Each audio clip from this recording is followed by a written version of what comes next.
มามือนี้นักเรียนมือนี้สิเอารางวัลมาให้ผู้ใดตอบได้สิให้เป็นของขวัญนี่ก็คือยาสีแค้วฟันดีและกันน้ำหอมวินพัดเด้อผู้ใดตอบได้ให้ไปเลยอ่ะถามเท่าน้อยก่อนเด้อสัตว์อันใดที่บ่มีกระดูกสันหลังบอกกูเนี่ย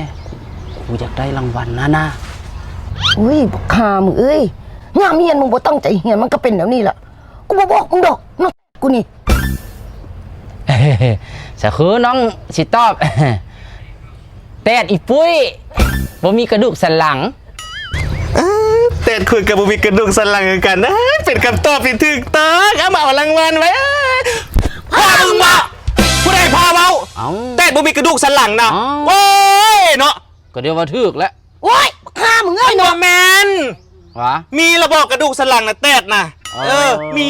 มีเท้าน้อยจื้อไว้เด้อ แต่แม่มึงโง่มึงกักแต่แม่มึงนี่ฆ่ากินหัวมึง